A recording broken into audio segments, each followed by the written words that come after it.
How are we doing, guys? Moose here, episode 104 of our West Ham United career mode, and we are going to start this episode off, like I said, after we get some news that Connor Wickham, everybody wants a new role.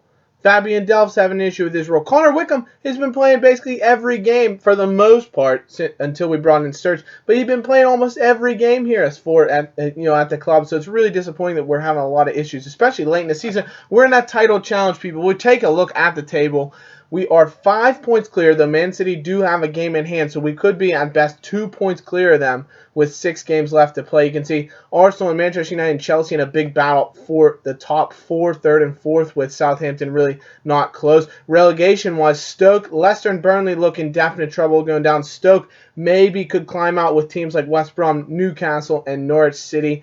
Maybe even QPR, but most likely not QPR in the running for a relegation battle. So it's the real namesake things going on right now is the battle for first between us and Manchester City.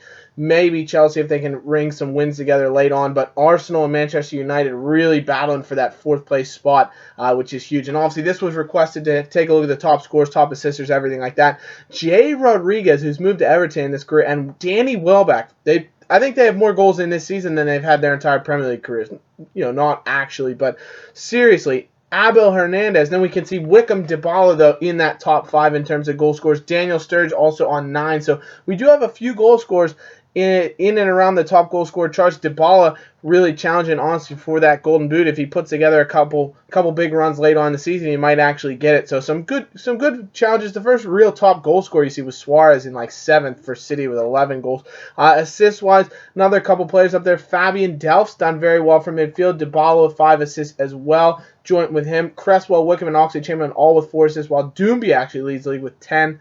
So Citizen leading in clean sheets with 10. Lewis Price with 9 from Crystal Palace. Very, very good for him. De Gea is down there with 4, but he didn't come in, I don't think, with any really from Manchester United. So he's done well when he's come in. Very up and down season for us. And then you can see the yellow cards. We don't really have a ton of guys in there. We're a pretty disciplined team. Honestly, we'd be one of the most disciplined teams in the Premier League, I think. We're not usually in too much trouble in terms of yellow and red cards. But that's a look around the league at what we're looking at right now before we head into a massive game with Tottenham Hotspur. Huge rivalry game, obviously. It's the London rivalry. It's really our biggest rival in the Premier League. Tottenham, we're not arguably their biggest rival because that would be Arsenal for sure. But in terms of a London team that's going to be a big rival for us, it has to be Tottenham Hotspur. And that means this is a massive game away at White Hart Lane, a place where we've been known to have some pretty good success, especially in this career mode and in real life. To be honest, we've played very, very well at White Hart Lane. So this is going to be a massive game.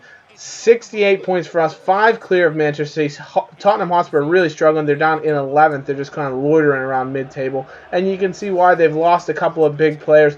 Lloris is gone, which is a huge loss for them. But they do have Doumbia up top, who's going to be a serious danger. Eriksson, Lamela, very, very good players. Still rocking for Tongan at the back. Yedlin's going to be bags full of pace on that right back position, so we're going to have to contend with him. A tough team, to be honest, especially when we're away from home, but we're coming out with Dybala, Sturge, and Oxlade-Chamberlain across the front line. Pastore is going to play in that number 10 role behind the striker, with Barber and Delph making up the rest of our midfield trio. Cresswell, Marquinhos, Nkulu, and Jenkinson are normal back 4 with De Gea in goal, of course.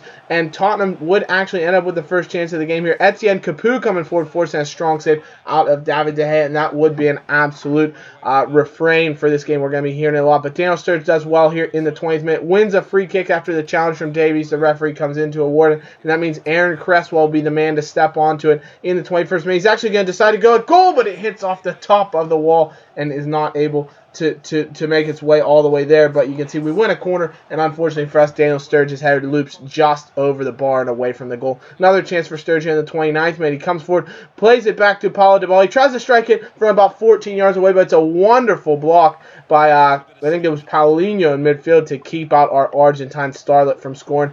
Tottenham with another chance here as Kabul gets a ball. He heads it to Doumbia, but Cresswell there on the line to come up huge for us. Our captain in this game.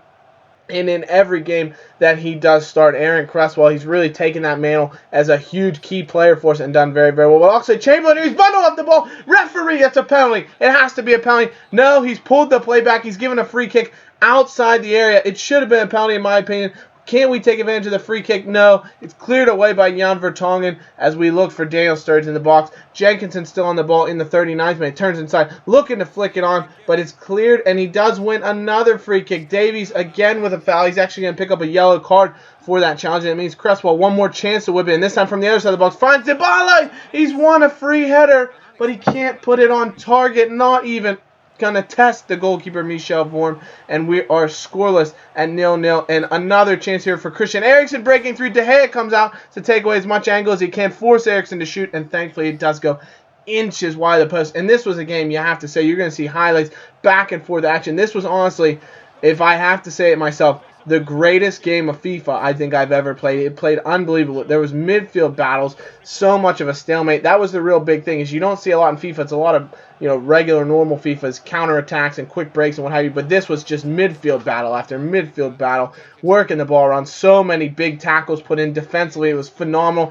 and it was honestly one of the best played games of FIFA that I could ever muster. But did we win it? That's the big question here. Dybala breaks in after playing a lovely 1-2 with Daniel Sturridge, but he's unable to beat Vorm, who does stand his ground as near post, the usual spot where you can beat a keeper, but he's unable to. Lamela hits the ball in a turn, and what a tackle from Marquinhos to get the ball away. An absolute heroic play by the former PSG center back. Our newest signing, our most recent signing, makes a massive play to clear the ball away from, I think it was Capoue, looking to try and slot the ball in on the rebound, and Marquinhos is there at the death to keep it away. And would we come back on the counter? Sturridge with a really good chance, but Michel Vorm does make the save, unfortunately for us. After a bit longer of play, we're into the 73rd minute. Roberto Soldado has come on for Doumbia, who was really ineffective. Plays into Lamela, and his left-footed strike goes inches wide of De Gea's left post and remains scoreless here in the 76th minute. Lamela again trying to work well out from that wing. He's created chances very well. Finds Etienne Capoue. He's got forward. He chips it in, looking for Paulinho's header, but it's inches over the bar yet again. And we come back here after a clearance attempt from Michel Vorm. Dybala gets onto the ball into Javier Pastore, playing in that advanced playmaker role. Tackled away, but it finds Fabian Delph. Pastore, he lays it off. Daniel Sturridge! He scored. 78 minute. Do the Sturridge dance. He's doing his little cha-cha type arm movement. Sturridge with a massive goal. He's scored at the lane. It's a phenomenal finish from Sturridge. He just stays on the ball. Amazingly, he's able to stay on side. Pastore whips it across the face of goal, and it's a simple finish for the clinical striker. Has been an unbelievable form. It gets him into double digits for this Premier League season, and it is a huge goal. Finally breaks that deadlock, and we take a 1-0 lead in the 78th minute. It's a massive goal from Daniel Sturridge. Would we be able to hold out, though? Another chance. Oxlade-Chamberlain plays the ball out to Scott Barber. He decides to smack one from 35 yards, and it's inches wide. It's into the side netting even. That's our young starlet who's had a masterful game. He's controlled the center of the park. He's been an absolute maestro, and he's done so well. Sturridge then counterattack as Tottenham throwing men forward in the 87th minute. He's able to turn back inside of Yunus Kabul, and a little P-roller comes off the post and is cleared away. What a chance for Sturridge to pick up his second and put the game out of reach for Tottenham, but unfortunately for us and all the Hammers fans, he's not able to finish. He beats Vorm, but he's not able to beat that post, and we can't take bigger than a 1-0 lead. But we're into stoppage time now. Oxlade-Chamberlain on the ball, lays out to Pastore. Pastore's looking for Fabian Delph, and that's it. The referee's blown his whistle. 3 short bursts, and that means we've come away with a massive 1-0 victory. It was a nail-biter. You can't say that enough. Late goal from Daniel Sturridge to give us a 1-0 lead and 3 huge points as we inch closer and closer to our first ever Barclays Premier League and English top flight title. It would be an absolute massive result. You can see it was a well-balanced game. 12 shots to 11, 5 on target to their 4. We held a bit more of the possession, but it was a phenomenal game both ways. Fouls, yellow cards, it really had everything. And my man of the match had to go to the main man, Scott Barber. He was phenomenal. He gets a 7.6 rating from FIFA, and he was so good. De Gea does get 2 stars, and he gets FIFA's man of the match rating in the Moose's Mighty Hammer voting. He gets 2 points. 1 point goes to our other midfield maestro, Fabian Delph, who's done well in his reinstating to the starting line. But that's going to be it for this episode, guys. I hope you have enjoyed. It's a bit shorter, but I really wanted to focus on the stuff that was requested for. And the next episode is going to be an absolute bender. It's going to be crazy. So we'll see you then. Bye-bye. Like we always do with this time.